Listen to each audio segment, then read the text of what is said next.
Arka memandang pantulan dirinya di cermin, kemeja putihnya yang licin sempurna membingkai bahu lebarnya.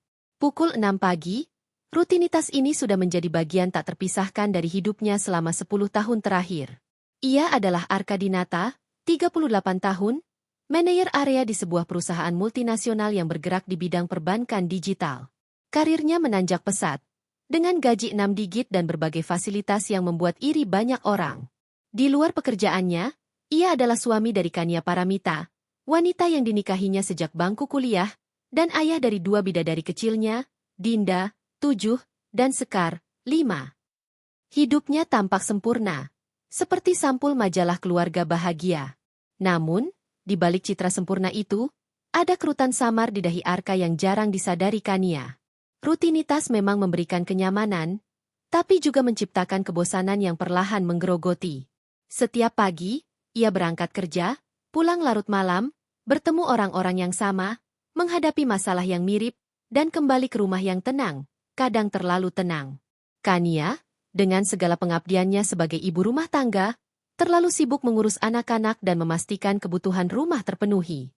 Obrolan mereka seringkali hanya berkisar soal anak-anak, tagihan, atau rencana liburan yang entah kapan terlaksana. Romantisme yang dulu meletup-letup kini redup, tergantikan oleh kenyamanan persahabatan yang kental. Arka mencintai Kania, tentu saja. Tapi, ada kekosongan yang tak terdefinisi, kerinduan akan sesuatu yang baru, yang menggairahkan. Hari itu, Senin pagi di kantor, suasana terasa seperti biasa. Deru pendingin ruangan, suara ketikan keyboard yang tak henti, dan obrolan samar dari bilik-bilik yang berjejer rapi. Arka duduk di ruangannya, menatap layar komputer, memeriksa laporan penjualan kuartal terakhir. Pintu ruangannya terbuka pelan, dan sekretarisnya, Mbak Wina, muncul dengan senyum ramah. Pak Arka, ada karyawan baru yang akan bergabung di tim Bapak. Namanya Kirana. Mohon nanti Bapak bisa membimbingnya, kata Mbak Wina. Arka mengangguk, tanpa mengalihkan pandangannya dari monitor. Baik, suruh dia masuk. Beberapa menit kemudian, pintu kembali terbuka. Kali ini, sosok yang masuk berhasil menarik perhatian Arka sepenuhnya. Seorang wanita muda, tinggi semampai, dengan rambut hitam panjang tergerai rapi. Wajahnya cantik, dengan riasan minimalis namun menonjolkan fitur-fitur tajamnya. Mata yang gelap dan berbinar, hidung mancung, dan bibir penuh yang dihiasi senyum tipis. Pakaiannya simpel namun elegan, membalut tubuhnya dengan sempurna.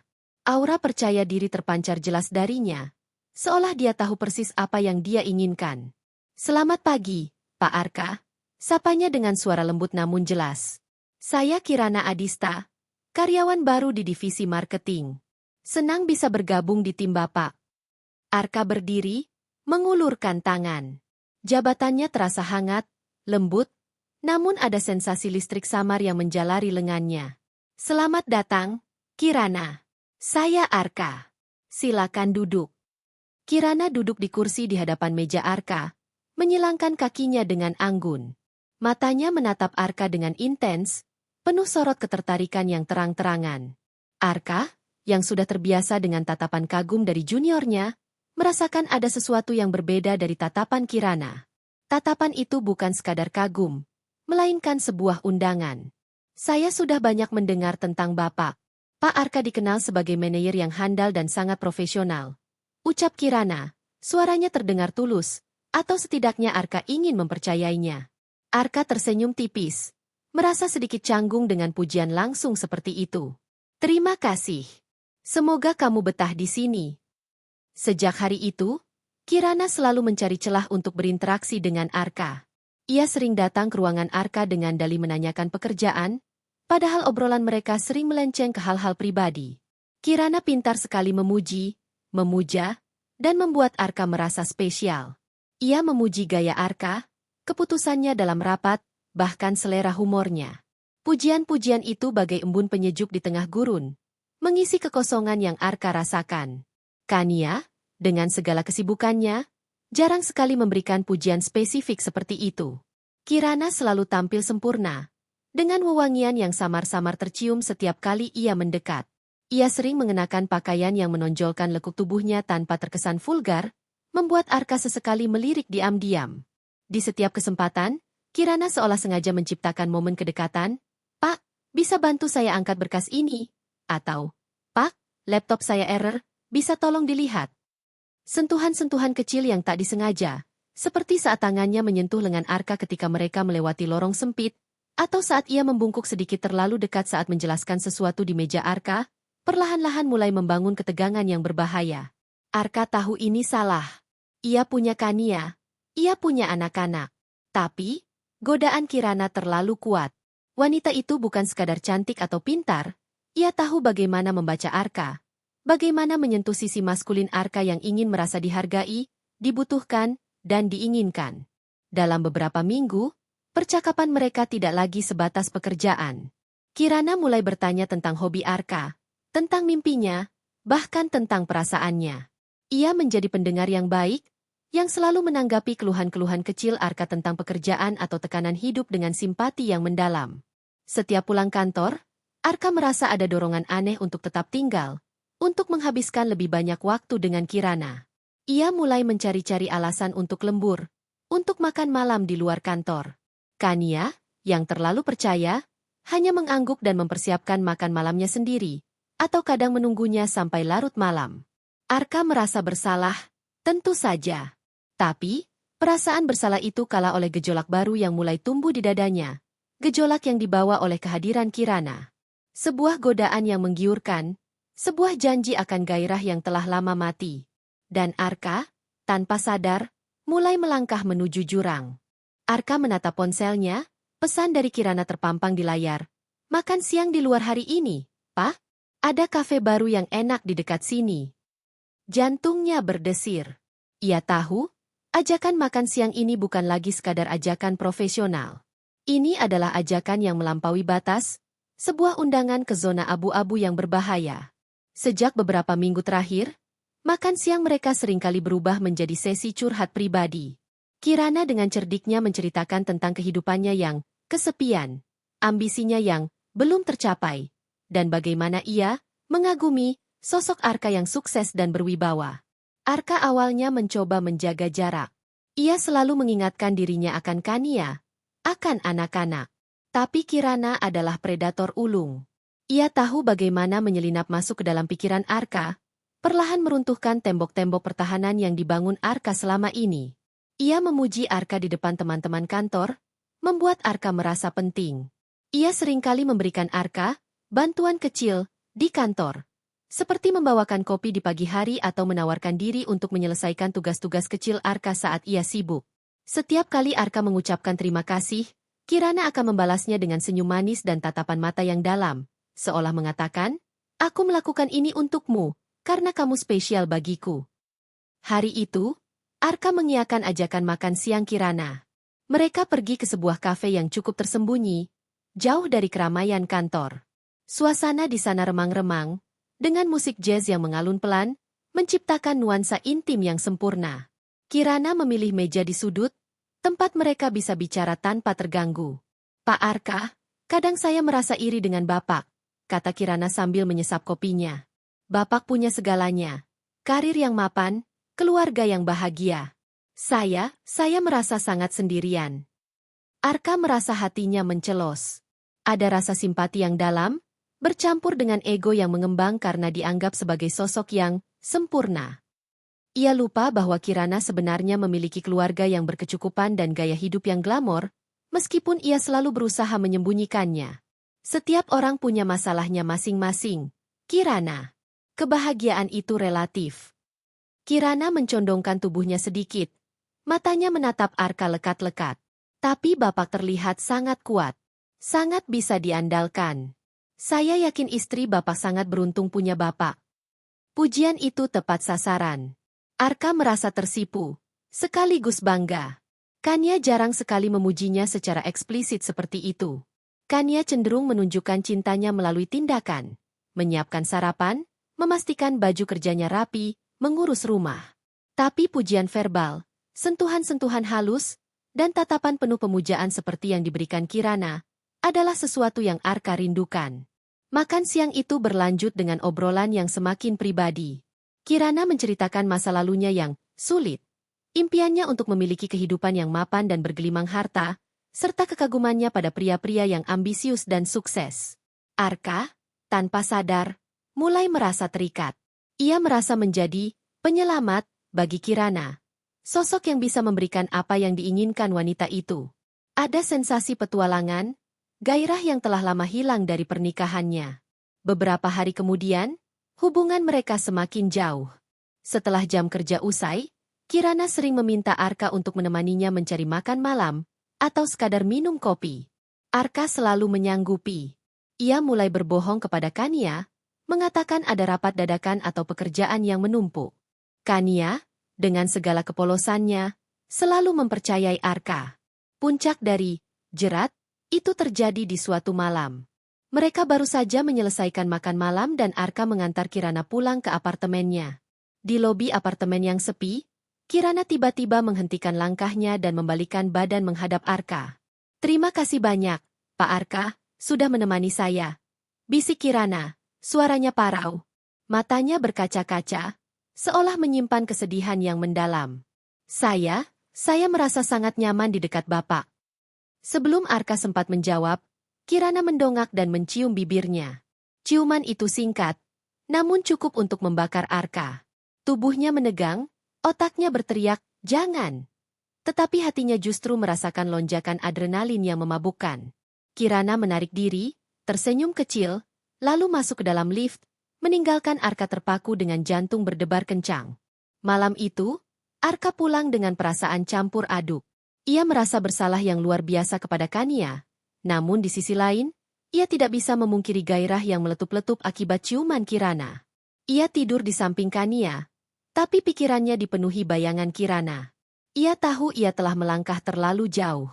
Keesokan harinya, suasana di kantor terasa berbeda. Ada ketegangan yang tak terlihat antara Arka dan Kirana. Mata mereka sesekali bertemu, dan setiap kali itu terjadi, ada percikan listrik yang tak terucapkan. Akhirnya, pada jam istirahat, Kirana menghampiri ruangan Arka. "Pak Arka, saya minta maaf atas kejadian semalam," kata Kirana, dengan nada suara yang sedikit malu-malu, namun matanya tetap berbinar nakal. "Saya tidak tahu kenapa saya melakukannya. Mungkin saya terlalu nyaman dengan Bapak." Arka menelan ludah. "Tidak apa-apa, Kirana. Lupakan saja." "Tapi saya tidak bisa melupakannya, Pak Arka," jawab Kirana, melangkah lebih dekat. "Saya tahu ini salah, tapi saya tidak bisa bohong kalau saya punya perasaan untuk Bapak. Perasaan yang tidak pernah saya rasakan sebelumnya." Ucapan itu seperti mantra. Arka, yang sudah rapuh, akhirnya menyerah. Ia membiarkan Kirana menariknya ke dalam pelukan.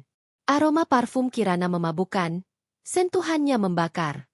Di dalam kantor yang ramai, di tengah hiruk-pikuk pekerjaan, Arka membiarkan dirinya terjerat dalam asmara terlarang dengan Kirana. Ciuman kedua itu jauh lebih dalam, jauh lebih menggairahkan. Ia tahu ini adalah awal dari kehancuran, tapi ia tak sanggup menarik diri. Sensasi baru itu terlalu memikat, terlalu memabukkan. Ia telah resmi masuk ke dalam jerat asmara terlarang, sebuah perjalanan yang akan membawa kehancuran bagi hidupnya yang sempurna. Ia tidak tahu bahwa di balik senyum manis Kirana, ada ambisi yang jauh lebih besar dari sekadar cinta. Hubungan gelap Arka dan Kirana berkembang pesat, bagai api yang menjalar di semak kering. Setiap sentuhan, setiap bisikan, setiap pertemuan rahasia, adalah bara yang kian memanaskan. Kantor menjadi sarang rahasia mereka, di mana tatapan penuh makna dan senyum tersirat menjadi bahasa baru di antara keduanya. Di mata kolega, mereka hanyalah manajer dan junior yang berinteraksi secara profesional, namun di balik itu, ada pusaran gairah yang semakin dalam. Kirana sangat lihai dalam memainkan perannya. Ia tahu persis bagaimana memanipulasi Arka, bagaimana membuatnya merasa istimewa dan terpikat. Ia bukan lagi sekadar karyawan baru yang kagum, melainkan kekasih yang penuh tuntutan, meskipun Arka terlalu buta untuk menyadarinya. Permintaan Kirana dimulai dari hal-hal kecil yang manis, seperti, "Pak, saya ingin punya tas yang sama dengan yang dipakai ibu direktur itu," yang kemudian diikuti Arka dengan pembelian tas mewah bermerek. Atau, "Pak, sepatu saya sudah lusuh, saya malu kalau presentasi di depan klien," yang berujung pada sepasang sepatu desainer mahal. Arka, yang terbuai oleh pesona Kirana dan merasa berkewajiban untuk membahagiakan kekasih barunya, selalu memenuhi setiap permintaan itu. Awalnya, ia bisa menutupi pengeluaran ini dengan alasan pekerjaan atau investasi. Namun, frekuensi dan skala permintaan Kirana semakin meningkat. Ia mulai meminta Arka untuk membayar tagihan kartu kreditnya, untuk membelikan perhiasan, atau mentraktirnya makan malam di restoran-restoran paling eksklusif yang harganya melangit. Arka, aku ingin punya jam tangan seperti punya teman-temanku. Renyah Kirana suatu sore di sebuah kafe sepi, tempat mereka biasa bertemu setelah jam kerja. Mereka selalu pamer.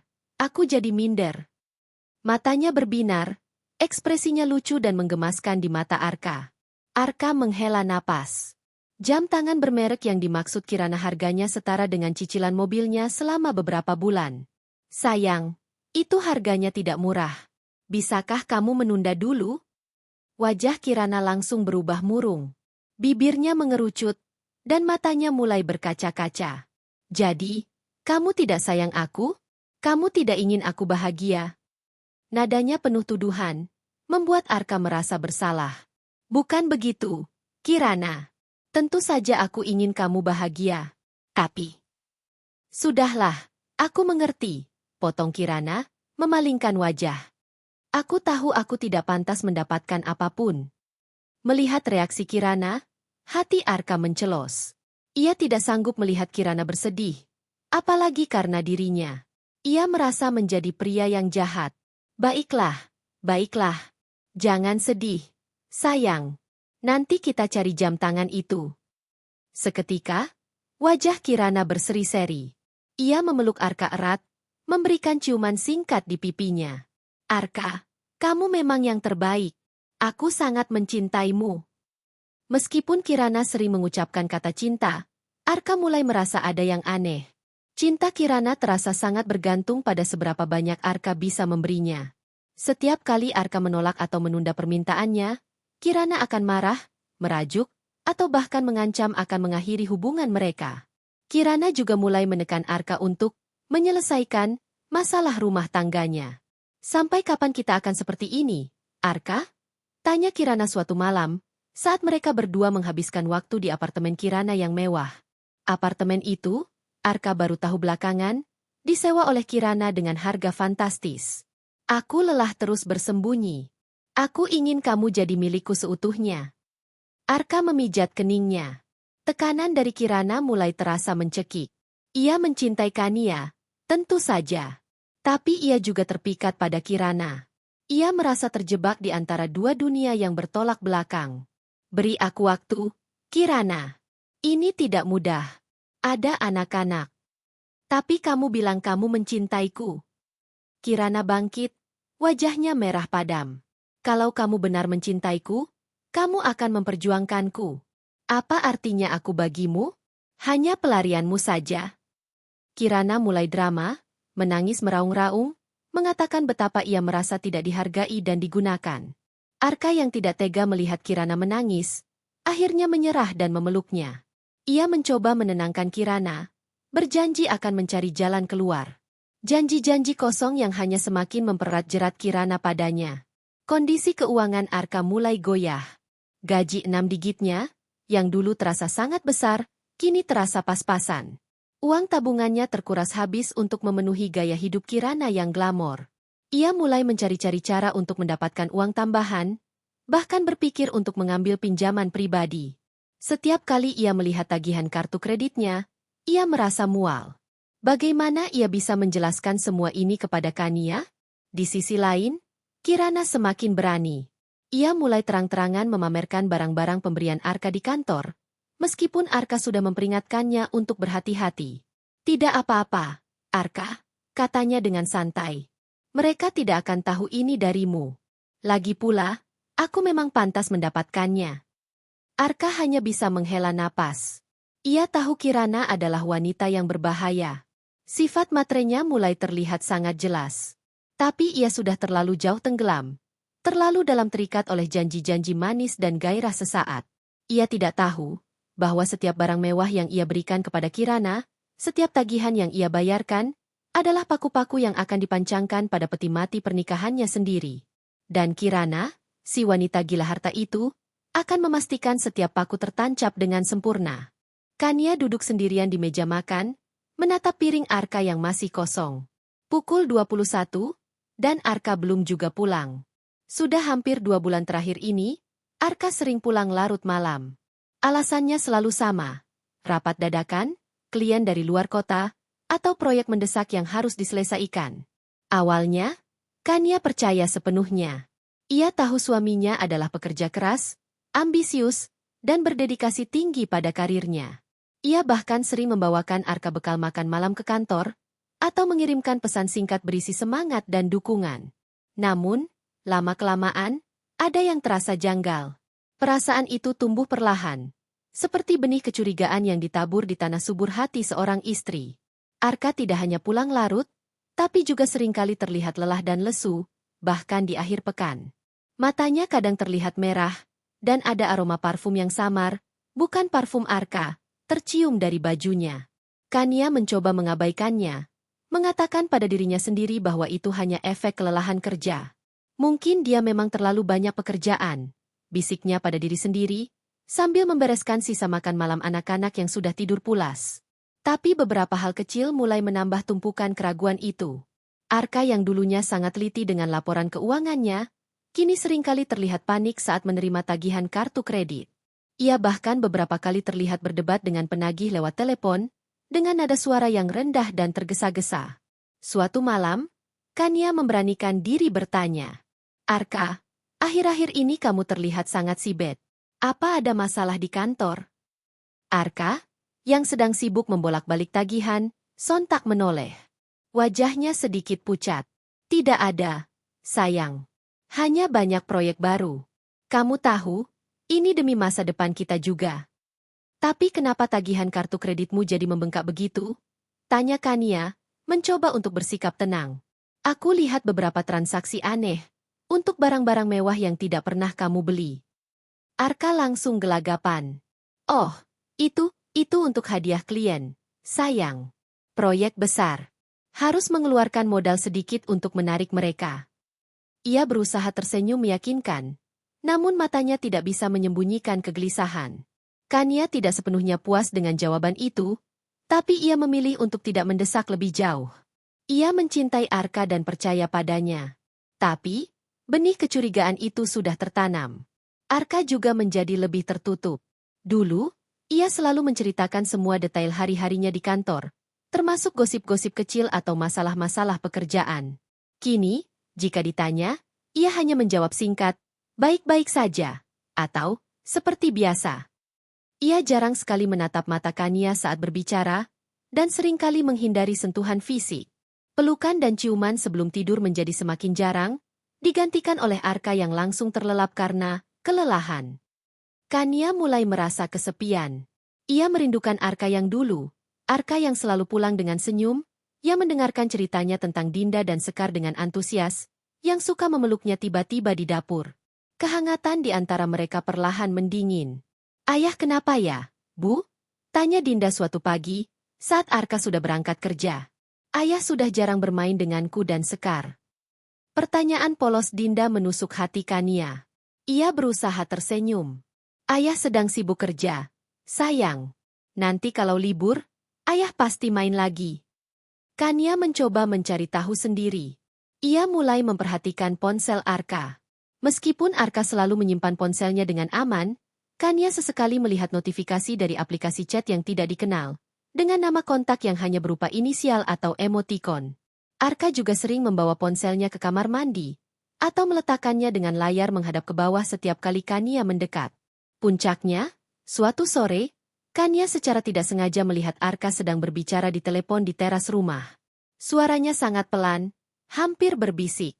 Wajah Arka terlihat tegang dan sesekali ia melirik arah Kania yang ada di dapur. Kania menangkap beberapa potongan kalimat yang membuat jantungnya berdebar kencang.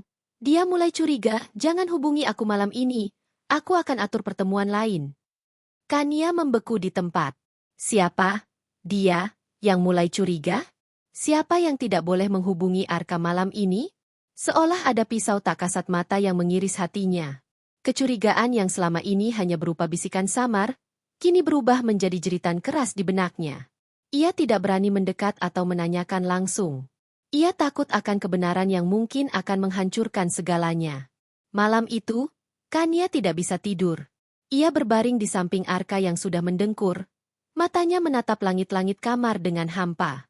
Ia teringat janji-janji Arka saat mereka menikah, tentang kesetiaan dan kebersamaan. Air mata mengalir perlahan di pipinya. Ia tidak tahu siapa wanita yang tengah menguasai pikiran suaminya, tetapi ia tahu satu hal, ada sesuatu yang sangat salah, dan pernikahannya berada di ujung tanduk. Kania memutuskan, ia tidak bisa lagi tinggal diam. Ia harus mencari tahu apa yang sebenarnya terjadi pada suaminya, sebelum semuanya terlambat. Hatinya sakit, tapi tekadnya bulat. Kirana melirik jam tangannya. Jam tangan mewah dengan logo desainer terkenal, hadiah dari Arka. Senyum puas tersungging di bibirnya. Arka semakin terjerat dalam genggamannya, dan itu membuatnya merasa berkuasa. Tapi Kirana adalah wanita yang tidak sabar. Ia tidak mau lagi bermain kucing-kucingan. Ia menginginkan Arka seutuhnya, lengkap dengan semua kemewahan yang bisa Arka berikan padanya. Kirana sudah terlalu lama menanti. Tekanan yang Kirana berikan pada Arka semakin gila-gilaan. Ia mulai menelepon Arka di luar jam kantor, bahkan di tengah malam. Panggilan-panggilan itu kadang dibarengi dengan pesan-pesan teks mesra yang panjang, penuh tuntutan dan ancaman tersirat. Kapan kamu akan menceraikan dia, Arka? Aku tidak mau lagi jadi yang kedua, tulisnya suatu malam, sesaat setelah Arka tiba di rumah. Arka yang sedang makan malam bersama Kania dan anak-anaknya, harus buru-buru menyembunyikan ponselnya dan membuat alasan saat Kania bertanya siapa yang menghubunginya selarut itu. Jantungnya berdegup kencang, takut Kania melihat notifikasi dari Kirana. Kirana juga menjadi sangat posesif. Ia sering memeriksa keberadaan Arka, meminta Arka untuk mengirimkan foto lokasi atau bahkan video call, agar ia bisa memastikan Arka tidak sedang bersama Kania. Jika Arka menolak, Kirana akan langsung murka, menuduhnya tidak setia, dan mengancam akan membongkar hubungan mereka. Aku akan datang ke rumahmu kalau kamu tidak mengangkat teleponku, ancam Kirana melalui pesan suara, suatu sore saat Arka sedang menghabiskan waktu bersama keluarganya di mal. Suara Kirana terdengar dingin dan penuh amarah. Arka langsung panik. Ia buru-buru mencari alasan untuk pulang, meninggalkan Kania dan anak-anak yang terlihat bingung. Ancaman Kirana bukan hanya gertakan biasa. Ia mulai menunjukkan betapa seriusnya ia. Suatu hari, Kirana mengirimkan sebuah foto dirinya sedang berada di dekat sekolah Dinda dan Sekar kepada Arka. Aku penasaran seperti apa rumahmu, Arka. Tulisnya di bawah foto itu, disertai emotikon tersenyum. Darah Arka berdesir. Ia tahu Kirana tidak main-main. Wanita ini benar-benar gila. Ia akan melakukan apa saja untuk mendapatkan apa yang diinginkannya, bahkan jika itu berarti mengancam keluarganya. Arka mencoba menenangkan Kirana, memintanya untuk bersabar, menjelaskan bahwa ia sedang mengurus proses perceraiannya. Tentu saja, itu adalah kebohongan. Arka sama sekali belum berani membicarakan hal itu dengan Kania. Ia terlalu takut. Tapi Kirana tidak bodoh. Ia tahu Arka hanya mengulur waktu. Kamu harus memilih. Arka, aku atau dia, teriak Kirana suatu sore di kantor, saat mereka sedang beradu argumen di ruangan Arka. Suara Kirana cukup keras, hingga beberapa karyawan di luar ruangan bisa mendengarnya samar-samar. Arka langsung menutup pintu dan mencoba menenangkan Kirana. Panik. Jangan gila, Kirana. Nanti ada yang dengar, bisik Arka, menggenggam tangan Kirana yang gemetar karena marah. Aku tidak peduli, balas Kirana. Aku sudah lelah bersembunyi. Kamu pikir aku tidak malu menjadi simpananmu? Aku punya harga diri, Arka. Aku pantas mendapatkan lebih dari ini. Perdebatan itu semakin sengit. Kirana mulai memukul-mukul dada Arka, menangis histeris. Ia menuntut Arka untuk segera menceraikan Kania dan menikahinya. Kirana bahkan secara gamblang menyebutkan besarnya mahar yang ia inginkan, dan berapa banyak harta Arka yang harus ia dapatkan setelah perceraian Arka dengan Kania. Aku ingin apartemen ini jadi milikku, Arka, tuntut Kirana, menunjuk ke sekeliling apartemen mewah tempat mereka sering bertemu. Aku juga ingin mobil yang bagus, dan tabungan yang cukup untuk masa depanku. Arka syok mendengar betapa terang-terangan Kirana bicara soal harta. Ia baru sadar, Kirana tidak hanya menginginkan dirinya, tetapi juga kekayaannya. Wanita ini memang gila harta. Ia merasa seperti domba yang digiring ke tempat penyembelihan. Rasa cinta yang sempat ia rasakan pada Kirana kini perlahan berubah menjadi rasa takut dan jijik. Kirana tidak hanya menekan Arka, ia juga mulai mencari tahu tentang Kania. Ia mencari tahu tentang kegiatan Kania, tempat Kania sering berbelanja, bahkan sekolah anak-anak Arka. Ia melakukannya secara diam-diam, seperti bayangan yang menguntit. Setiap informasi yang Kirana dapatkan, ia gunakan untuk semakin mengintimidasi Arka. Aku lihat istrimu kemarin belanja di supermarket dekat rumahmu, dia pakai baju lusuh sekali, ujar Kirana suatu saat, dengan nada mengejek. Arka hanya bisa terdiam, tubuhnya bergetar. Kirana sudah terlalu jauh. Ia tidak hanya mengancam Arka, tetapi juga mulai menyerang Kania, wanita yang tidak tahu apa-apa. Teror dari Kirana semakin menjadi-jadi. Arka merasa hidupnya tidak tenang. Di kantor, ia harus bersembunyi dari Kirana. Di rumah, ia harus berbohong pada Kania. Ia merasa seperti boneka yang dimainkan oleh Kirana. Ia tahu ia harus mengakhiri semua ini, tapi rasa takut akan Kirana yang mungkin akan membongkar semuanya, membuatnya tidak bisa bergerak. Ia terjebak dalam dilema yang mengerikan, di antara dua wanita dan kehancuran yang sudah di depan mata. Kirana tidak hanya gila harta, ia juga sangat cerdas dalam memanfaatkan era digital untuk keuntungannya. Dengan ambisinya yang membara untuk menjadi Nyonya Arkadinata dan menguasai hartanya, Kirana mulai merencanakan langkah selanjutnya. Ia sadar, janji-janji manis Arka untuk menceraikan Kania tak lebih dari angin lalu. Untuk mempercepat proses itu, ia membutuhkan bukti yang tak terbantahkan, dan ia tahu betul di mana mencarinya, di media sosial. Kirana memiliki akun Instagram pribadi dengan jumlah pengikut yang lumayan banyak. Akun itu adalah panggung baginya untuk memamerkan gaya hidupnya yang mewah, meskipun sebagian besar kemewahan itu berasal dari uang Arka. Setelah Arka memberinya jam tangan mewah, Kirana segera mengunggah fotonya ke Instagram. Lengan lentiknya memegang kemudi mobil mewah, pinjaman dari temannya, dengan jam tangan baru melingkar di pergelangan tangannya. Thank you for the gift, my mysterious CEO. You know how to make me smile kilauan blessed new watch grateful love, tulis Kirana sebagai caption. Arka melihat unggahan itu dan langsung menegur Kirana. Kirana, sudah kubilang jangan memamerkan barang-barang itu. Bagaimana kalau Kania melihatnya? Arka menelepon Kirana dengan nada panik. Tenang saja, Arka, jawab Kirana dengan suara santai, seolah tak peduli. Akunku di private. Dan lagi, siapa yang akan tahu kalau Mysterious CEO, itu kamu? Banyak kok CEO di Jakarta ini. Kirana tahu Arka terlalu takut untuk memerintahnya. Ia hanya tertawa kecil. Tidak hanya jam tangan, setiap barang mewah yang Arka belikan untuknya, Kirana akan memamerkannya di media sosial. Tas Hermes, sepatu Louboutin, perhiasan berlian kecil, semuanya diunggah dengan caption menggoda yang selalu merujuk pada pria misterius, My Sugar Daddy, atau Someone Special. Kata-kata itu mungkin samar bagi orang lain, tetapi bagi Arka, itu adalah lonceng peringatan bahaya yang berdering nyaring di telinganya. Kirana tidak berhenti di situ. Ia mulai secara sembunyi-sembunyi mengambil foto Arka saat mereka sedang bersama. Awalnya, ia mengambil foto Arka saat Arka sedang sibuk dengan ponselnya di meja makan restoran, atau saat Arka berjalan di depannya di mall. Kemudian, ia menjadi lebih berani. Saat Arka lengah, ia akan mengambil selfie dengan Arka di belakangnya, memastikan wajah Arka terlihat jelas. Ia bahkan pernah mengambil foto Arka yang sedang tidur di apartemennya, lalu mengirimkannya pada Arka dengan caption, My Sleeping Prince. Arka sangat marah saat itu, tapi Kirana hanya tertawa. Untuk kenang-kenangan, sayang, ujarnya. Lagi pula, aku tidak akan mengunggahnya. Ini hanya untukku. Namun, niat Kirana jauh dari sekadar kenang-kenangan. Ia menyimpan semua foto dan screenshot pesan-pesan mesra Arka di sebuah folder rahasia di ponselnya, dan juga menyimpannya di cloud storage. Ia juga seringkali merekam percakapan mereka, terutama saat Arka berjanji akan menceraikan Kania atau saat Arka mengucapkan kata-kata cinta padanya. Semua ini adalah amunisi yang ia kumpulkan untuk digunakan saat perang tiba. Kirana percaya diri bahwa Kania tidak akan pernah menemukan akun media sosialnya.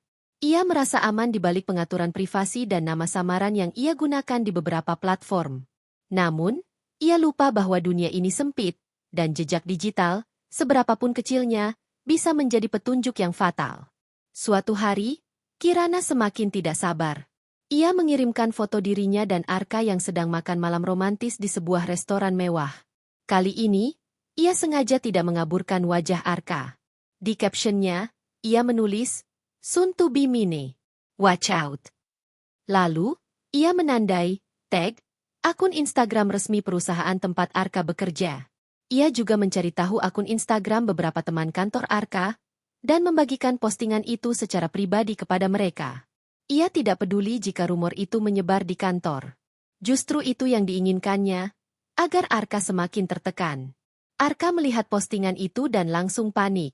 Ia menelepon Kirana, suaranya bergetar. "Kirana, apa yang kamu lakukan? Kamu gila?" "Aku hanya mempercepat prosesnya, Arka," jawab Kirana dingin. "Kamu terlalu lambat. Ini waktunya dia tahu." Arka tahu, Kirana telah menarik pelatuknya.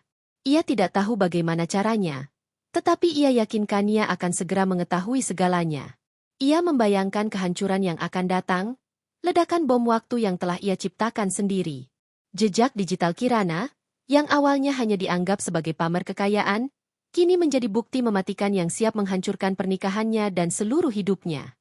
Arka merasa lemas, kakinya tak mampu menopang tubuhnya. Ia tahu, tinggal menunggu waktu sampai bom itu meledak di tangannya. Kania merasakan firasat buruk sejak beberapa minggu terakhir. Perubahan sikap Arka, tagihan kartu kredit yang mencurigakan, dan bisikan telepon rahasia telah membangun tembok kecurigaan yang tebal di benaknya. Malam itu, perasaan tak enak itu semakin kuat. Arka pulang lebih larut dari biasanya, tampak lusuh dan tergesa-gesa. Ia langsung masuk kamar mandi setelah memberi salam singkat pada Kania.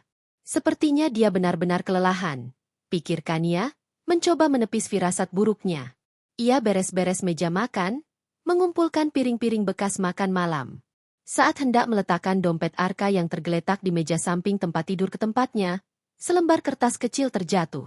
Kania mengambilnya. Itu adalah slip transfer bank. Matanya membulat. Jumlah di slip itu sangat besar, lebih besar dari gaji bulanan Arka sekalipun. Dan yang lebih mengejutkan, nama penerimanya adalah Kirana Adista. Nama itu sontak memicu alarm di kepala Kania. Kirana Adista. Kania pernah mendengar Arka menyebut nama itu, sesekali. Karyawan baru di kantornya, katanya. Tapi kenapa Arka mentransfer uang sebanyak ini ke rekeningnya? Dan kenapa Arka tidak pernah cerita? Napas Kania tercekat. Tangannya gemetar saat memegang slip transfer itu. Instingnya berteriak kencang, ada sesuatu yang tidak beres. Perasaan dihianati mulai merayap naik, memeras hatinya. Ia mencoba menenangkan diri, tetapi bayangan-bayangan buruk mulai bermunculan di benaknya. Dengan tangan gemetar, Kania membuka ponselnya. Ia membuka mesin pencari dan mengetikkan, Kirana Adista. Beberapa hasil muncul, termasuk profil LinkedIn dan sebuah akun Instagram. Kania mengklik akun Instagram itu. Akunnya terkunci, tetapi ada beberapa unggahan yang terlihat di profil pratinjau. Sebuah foto jam tangan mewah. Sebuah foto tas bermerek. Dan di salah satu foto, Kania melihat dengan jelas bayangan seseorang di cermin yang sangat mirip dengan Arka. Jantungnya berdegup sangat kencang, seolah ingin melompat keluar dari dadanya. Kania memberanikan diri untuk mengikuti akun Kirana, tetapi permintaannya tak kunjung diterima. Ia mencari lagi, dan kali ini ia menemukan satu akun Instagram lain yang ia kenali. Akun media sosial salah satu rekan kerja Arka, yang kebetulan pernah makan siang bersama mereka beberapa waktu lalu. Kania teringat, rekannya itu sering mengunggah postingan dari kantor. Ia mulai menyusuri unggahan-unggahan terbaru rekan Arka, berharap menemukan petunjuk. Dan benar saja. Di salah satu unggahan terbaru, di bagian tagging, Kania melihat akun Kirana Adista. Rekan Arka itu rupanya mentek Kirana dalam sebuah foto makan siang di kantor. Kania mengklik akun Kirana dari tagging tersebut. Ternyata itu adalah akun publik Kirana yang lain. Atau mungkin ia baru saja membuka privasi akun utamanya. Dunia Kania runtuh seketika. Di akun itu, Kirana secara terang-terangan memamerkan barang-barang mewah. Sebuah tas tangan Hermes yang ia kenali sebagai merek mahal. sepasang sepatu hak tinggi yang ia tahu harganya selangit, dan beberapa perhiasan berlian. Setiap unggahan disertai caption genit, "Thanks for the treat, my special one," atau "Feeling blessed with my amazing man." Kanya bahkan melihat unggahan foto jam tangan mewah yang persis sama dengan yang ada di slip transfer Arka. Kemudian, Kanya melihat sebuah foto yang membuat napasnya sesak. Foto Arka, suaminya, sedang tersenyum lebar bersama Kirana di sebuah restoran mewah. Wajah Arka terlihat sangat bahagia. Senyum yang sudah lama tidak ia lihat. Di bawah foto itu, Kirana menulis, "Soon to be mine. Watch out." Disertai emotikon hati dan ciuman. Air mata Kanya langsung tumpah ruah. Pemandangan itu bagai pukulan telak yang menghantam ulu hatinya. Ia tidak bisa bernapas. Semua kecurigaan, semua firasat buruk, semua keanehan Arka, kini terangkai menjadi satu kebenaran yang kejam. Arka berselingkuh. Dan Kirana, wanita ini, adalah selingkuhan Arka. Wanita yang terang-terangan memamerkan hadiah dari suaminya, dan secara kurang ajar menantang Kania. Kania terisak. Ia tidak bisa lagi menahan tangisnya. Tangannya gemetar, memegang erat ponsel yang menampilkan bukti pengkhianatan Arka. Dadanya terasa sesak, sakit, seperti ada ribuan pisau yang menusuk. Ia merasa bodoh, begitu naif, karena begitu percaya pada suaminya. Ia telah mengorbankan segalanya demi rumah tangga ini, demi anak-anaknya, tetapi Arka justru mengkhianatinya dengan wanita lain. Wanita yang gila harta dan tidak tahu malu. Suara gemericik air dari kamar mandi berhenti. Kania buru-buru menyeka air matanya. Ia tidak ingin Arka melihatnya seperti ini. Ia harus tenang. Setidaknya untuk saat ini. Ia harus mengumpulkan kekuatannya. Malam itu, Kanya berbaring di samping Arka, berpura-pura tidur. Namun, pikirannya berputar liar, menyusun strategi. Ia tidak akan tinggal diam. Ia akan menghadapi Arka dan Kirana. Bom waktu telah meledak, dan Kanya akan memastikan Arka merasakan ledakannya. Malam itu, Kanya tak bisa memejamkan mata. Setiap kali ia menutup mata, bayangan senyum Arka bersama Kirana, dan caption provokatif itu, muncul di benaknya. Hatinya perih, tapi amarah juga membakar dadanya. Ia tidak bisa terus memendamnya. Semakin lama ia menyimpan ini sendiri, semakin ia merasa sesak. Pagi harinya, Kanya sengaja menunggu Arka selesai sarapan. Anak-anak sudah diantar ke sekolah oleh sopir. Suasana di rumah terasa sunyi, tegang, meskipun Arka sama sekali tidak menyadarinya. Arka terlihat terburu-buru, seperti biasa, siap berangkat kerja. "Ada yang ingin aku bicarakan, Arka," kata Kania, suaranya tenang, nyaris tanpa emosi, namun ada getaran samar yang tidak bisa ia sembunyikan. Arka, yang sedang merapikan dasinya di depan cermin, menoleh. "Ada apa, sayang? Aku sudah telat nih." Kania menarik napas panjang, mengumpulkan semua keberaniannya. Ia mengeluarkan ponselnya, membuka galeri foto, dan menampilkan foto Arka bersama Kirana di restoran mewah, lengkap dengan caption, "Soon to be mine. Watch out." Lalu, ia menyodorkan ponsel itu ke hadapan Arka. Wajah Arka langsung memucat pasi. Matanya membelalak kaget. Dasinya yang tadinya rapi, kini terlihat miring. Ia menatap foto itu, lalu menatap Kania, lalu kembali ke foto. Ekspresinya menunjukkan perpaduan antara keterkejutan, ketakutan, dan rasa bersalah yang kentara. "Apa ini, Arka?" tanya Kania. Suaranya naik satu oktav, tak lagi bisa menahan emosinya. "Jelaskan padaku, siapa wanita ini? Apa maksud dari semua ini?" Arka tergagap. Kania, ini tidak seperti yang kamu kira. Tidak seperti yang aku kira." Kania tertawa sinis, tawa yang terdengar hampa. Air mata mulai menggenang di pelupuk matanya. "Aku juga punya ini." Ia menyodorkan slip transfer bank ke rekening Kirana. "Dan ini."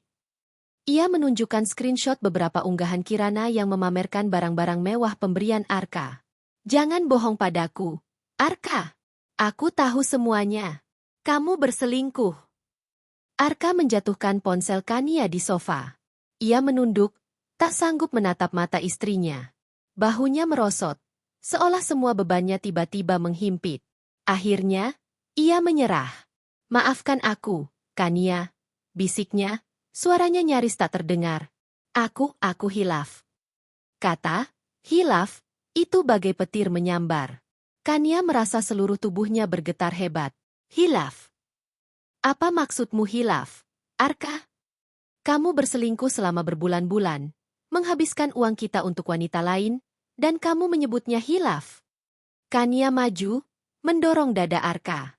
Amarah yang selama ini ia pendam meledak. Siapa dia, Arka? Apa yang sudah dia janjikan padamu sampai kamu tega mengkhianati aku dan anak-anak? Apa yang kurang dariku, Arka? Aku sudah memberikan seluruh hidupku untukmu. Kania berteriak, air mata membanjiri wajahnya. Arka mencoba meraih tangan Kania, tapi Kania menepisnya kasar. Jangan sentuh aku. Aku jijik. Pertengkaran itu semakin sengit. Kania melontarkan semua kekecewaannya, semua rasa sakit yang ia rasakan.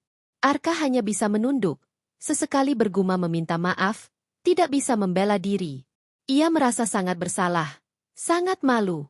Tiba-tiba, ponsel Kania berdering. Sebuah nomor tak dikenal. Kania ragu-ragu, lalu mengangkatnya. Halo. Ini aku, Kirana. Suara di seberang terdengar manis, namun ada nada kemenangan yang jelas. Aku dengar kalian sedang ada masalah. Aku hanya ingin bilang, Arka itu memang sayang sama aku. Dia sudah janji akan menikahi aku dan menceraikan kamu. Jadi, sudahlah, Kania. Lepaskan dia. Dia berhak bahagia denganku. Kania membeku. Darahnya mendidih. Kirana, si wanita gila harta itu, berani meneleponnya secara langsung, menantangnya, seolah Kania adalah pihak yang bersalah. Ia menatap Arka dengan nyalang. Arka, yang mendengar percakapan itu, langsung merebut ponsel Kania. Tutup teleponnya. Kirana, jangan ikut campur, teriak Arka pada ponselnya. Namun Kirana sudah berhasil menumpahkan minyak ke api yang berkobar. Kania menatap Arka dengan sorot mata terluka yang menusuk jiwa. Jadi, dia berani meneleponku. Dia berani menantangku. Kamu memang sudah gila, Arka. Kamu memilih wanita seperti itu daripada aku dan anak-anakmu. Konfrontasi itu berlangsung selama berjam-jam. Rumah yang biasanya penuh tawa anak-anak kini dipenuhi teriakan dan tangisan. Kania merasa seluruh dunianya hancur berkeping-keping. Arka, di sisi lain, menyadari betapa bodohnya ia. Ia telah mengorbankan rumah tangganya yang harmonis demi gairah sesaat dan wanita yang jelas-jelas hanya mengincar hartanya. Ia melihat mata Kania yang penuh luka, dan itu menghancurkan hatinya. Ia ingin memperbaiki semuanya, tapi ia tahu, kerusakan yang ia ciptakan mungkin sudah terlalu parah. Bom waktu telah meledak, dan puing-puing kehancurannya mulai terlihat jelas. Berita perselingkuhan Arka dengan Kirana menyebar bagai api di padang rumput kering. Dimulai dari bisik-bisik antar staf, hingga menjadi gosip panas di seluruh kantor. Apalagi setelah Kirana secara terang-terangan menteg akun perusahaan di unggahan Instagramnya dan bahkan menghubungi Kania. Reputasi Arka, yang selama ini dikenal sebagai manajer teladan, langsung hancur berkeping-keping. Pagi setelah konfrontasi sengit di rumah, Arka datang ke kantor dengan wajah sembab dan mata merah. Ia merasa semua pasang mata menatapnya dengan rasa ingin tahu dan penghakiman. Ruangan Arka terasa dingin, seolah dinding-dinding itu sendiri mengutuk perbuatannya. Belum sempat Arka memulai pekerjaannya, panggilan dari atasan langsungnya, Pak Wijoyo, datang. Arka, masuk ruangan saya sekarang. Suara Pak Wijoyo terdengar datar, tanpa nada. Dengan langkah gontai, Arka memasuki ruangan Pak Wijoyo. Di sana, sudah duduk kepala HRD, Bapak Budi, dengan ekspresi serius. Selembar kertas cetakan screenshot unggahan Instagram Kirana tergeletak di meja, lengkap dengan caption yang menghancurkan itu. Arka, bisa jelaskan ini? Tanya Pak Wijoyo, menunjuk screenshot itu dengan pena. Nada suaranya kini dingin membeku. Arka tak bisa berkata-kata. Ia hanya menunduk, merasa sangat malu dan bersalah. Saya minta maaf, Pak. Bapak Budi, Kepala HRD, berbicara dengan nada tegas. Perusahaan kita menjunjung tinggi integritas dan etika profesional. Perilaku Anda, Arka, telah mencoreng nama baik perusahaan dan menciptakan lingkungan kerja yang tidak sehat. Ini bukan hanya masalah pribadi, tapi sudah mengganggu kinerja dan reputasi. Terlebih, wanita yang bersangkutan adalah karyawan kita juga. Mereka menanyai Arka dengan detail tentang seberapa lama hubungan itu berlangsung dan mengapa Kirana nekat memamerkan hubungan mereka di media sosial. Arka menceritakan semuanya, tentang bagaimana Kirana mulai menuntut, tentang ancaman-ancamannya, dan bagaimana wanita itu memanipulasi dirinya. Dan Kirana Adista, lanjut Bapak Budi. Kami juga akan memanggilnya. Perilakunya juga tidak bisa ditoleransi. Memamerkan hubungan terlarang dengan atasan dan menggunakan platform perusahaan untuk tujuan pribadi adalah pelanggaran berat. Arka tahu nasibnya di perusahaan ini di ujung tanduk. Beberapa hari kemudian, keputusan itu keluar. Arka tidak dipecat, tetapi ia diturunkan pangkatnya menjadi staf biasa dan dipindahkan ke divisi lain dengan gaji yang jauh lebih rendah. Ia juga harus menjalani masa percobaan dan bimbingan konseling. Reputasinya sebagai manajer handal telah digantikan oleh label pelaku perselingkuhan. Sementara itu, Kirana juga tidak luput dari konsekuensi. Setelah diperiksa oleh HRD dan terbukti secara sah melakukan tindakan yang merugikan nama baik perusahaan, ia langsung diberhentikan. Kirana marah besar.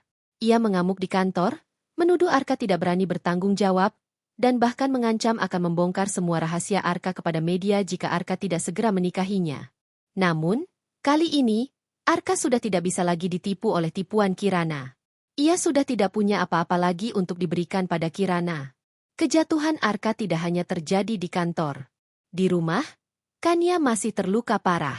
Ia memilih untuk tidak langsung mengambil keputusan demi anak-anak. Namun, suasana di rumah sangat dingin. Kania tidur di kamar terpisah dan berbicara pada Arka hanya seperlunya, terutama tentang anak-anak. Tawa Kania yang dulu sering mengisi rumah kini menghilang, digantikan oleh sorot mata kosong dan kesedihan yang mendalam. Arka mencoba mati-matian untuk mendapatkan maaf Kania. Ia meminta maaf berkali-kali, menangis, memohon, berjanji tidak akan mengulanginya. Ia menjelaskan bagaimana Kirana memanipulasinya, bagaimana ia terjebak. Aku salah, Kania. Aku sangat menyesal. Aku tidak tahu bagaimana aku bisa sebodoh itu. Arka memohon, lututnya menyentuh lantai di hadapan Kania. Kania hanya menatapnya tanpa ekspresi. Penyesalanmu tidak akan mengubah apapun, Arka. Kepercayaanku padamu sudah hancur. Anak-anak mulai merasakan ketegangan antara orang tua mereka. Dinda dan Sekar menjadi lebih pendiam. Mereka tidak lagi melihat orang tua mereka berpelukan atau tertawa bersama. Mereka melihat ibu mereka sering menangis diam-diam, dan ayah mereka yang selalu terlihat sedih. Arka benar-benar merasakan kehilangan. Ia kehilangan pekerjaannya, ia kehilangan reputasinya, dan yang paling menyakitkan, ia kehilangan Kania. Wanita yang selama ini menjadi tiang kehidupannya. Ia melihat kembali ke belakang, dan menyesali setiap detik ia menghabiskan waktu dengan Kirana. Wanita gila harta itu telah menghancurkan segalanya. Dan Arka, dalam kebodohannya, telah membiarkannya. Kehidupan Arka berubah drastis setelah kejatuhannya. Pekerjaan barunya sebagai staf biasa di divisi yang tidak populer adalah sebuah pukulan telak bagi egonya. Gaji yang dipangkas habis-habisan membuat ia harus berhemat mati-matian. Semua aset yang ia kumpulkan selama bertahun-tahun, termasuk tabungannya, sudah terkuras habis untuk Kirana dan biaya hidup mewah yang Arka paksakan pada dirinya sendiri demi menyenangkan wanita itu. Rumah yang ia cicil dengan susah payah kini terasa terlalu besar, terlalu sepi. Kirana, setelah dipecat, mencoba menghubungi Arka lagi, menuntut uang pesangon dan kompensasi atas hubungan mereka. Arka sudah tidak punya apa-apa lagi untuk diberikan. Ia bahkan mengganti nomor teleponnya dan memblokir semua akun media sosial Kirana. Kirana akhirnya menghilang dari kehidupannya. Mungkin mencari mangsa baru. Nama Kirana Adista perlahan pudar dari ingatan kolega Arka, meninggalkan sisa-sisa gosip yang akan segera terlupakan. Fokus utama Arka kini adalah Kania dan anak-anaknya. Ia tahu ia telah menyakiti mereka begitu dalam. Setiap hari, ia mencoba membuktikan penyesalannya. Ia pulang tepat waktu, mencoba membantu pekerjaan rumah, dan menghabiskan lebih banyak waktu dengan Dinda dan Sekar. Ia mencoba berbicara dengan Kania, menceritakan semua perasaannya, semua penyesalannya. Aku tahu ini tidak mudah, Kania. kata Arka suatu malam, saat Kania sedang membaca buku di ruang keluarga. Tapi aku ingin kita mencoba. Aku akan melakukan apa saja untuk memperbaiki ini. Aku akan ke konselor, aku akan berhenti bekerja jika kamu mau. Apa saja. Aku sangat mencintaimu dan anak-anak. Kania menutup bukunya. Matanya menatap Arka dengan sorot yang lelah, namun ada sedikit kelembutan yang tersisa. Aku tidak tahu, Arka. Kepercayaan itu seperti piring kaca. Sekali pecah, tidak akan bisa kembali seperti semula, meskipun sudah dilem. Aku tahu, jawab Arka, suaranya parau. Tapi aku akan mencoba merekatkannya lagi, setiap hari, sedikit demi sedikit. Kania dihadapkan pada pilihan yang sangat sulit. Ia mencintai Arka, pria yang ia nikahi dan ayah dari anak-anaknya. Namun, luka pengkhianatan itu terlalu dalam. Ia membayangkan kembali masa-masa mereka berdua merintis karir dari nol, membangun keluarga, dan semua impian yang mereka rajut bersama. Apakah ia sanggup memaafkan dan memulai lagi? Apakah ia sanggup hidup dengan bayang-bayang Kirana, wanita gila harta yang hampir menghancurkan segalanya? Di sisi lain, Kania juga memikirkan anak-anaknya. Dinda dan Sekar membutuhkan ayah mereka. Perceraian akan sangat berdampak pada psikologis mereka. Kania tidak ingin anak-anaknya menjadi korban dari kesalahan Arka. Beberapa bulan berlalu. Suasana di rumah perlahan membaik, meskipun belum kembali seperti semula. Kania mulai berbicara lebih banyak dengan Arka, meskipun masih dengan batasan. Mereka mulai mengikuti sesi konseling pernikahan. Arka, dengan segala kerendahan hatinya, berusaha memenuhi semua nasihat konselor. Ia mulai belajar untuk tidak lagi mencari pelarian, dan fokus pada apa yang benar-benar penting dalam hidupnya. Arka tidak lagi mengejar posisi manajerial atau gaji tinggi. Ia bekerja dengan tekun, meski di posisi yang lebih rendah. Ia belajar bahwa kebahagiaan sejati bukanlah pada kemewahan atau pujian dari orang lain, melainkan pada keutuhan keluarganya. Ia melihat Kirana sebagai pelajaran pahit yang harus ia telan. Wanita itu, dengan obsesinya pada harta, telah menuntun Arka pada kehancuran, tetapi juga telah membuka matanya. Akhir cerita tidak memberikan kepastian. Kania belum sepenuhnya memaafkan Arka, tetapi ia memberikan kesempatan. Mereka masih dalam proses pemulihan, berusaha membangun kembali kepercayaan yang telah hancur. Dinda dan Sekar mulai tersenyum kembali, melihat ayah mereka yang kini selalu ada di rumah, tidak lagi pulang larut malam. Arka dan Kania, dengan segala luka dan penyesalan, kini berada di persimpangan jalan. Mereka tidak tahu apakah pernikahan mereka akan bertahan, atau apakah mereka akan memilih jalan masing-masing. Namun, satu hal yang pasti, Arka telah belajar pelajaran terpenting dalam hidupnya, bahwa kebahagiaan sejati tidak bisa dibeli dengan uang, dan bahwa kesetiaan adalah harta yang tak ternilai harganya. Sementara Kirana, si wanita gila harta itu, akhirnya harus menelan kenyataan pahit bahwa obsesinya pada kemewahan justru menghancurkan segalanya, dan ia berakhir tanpa apa-apa.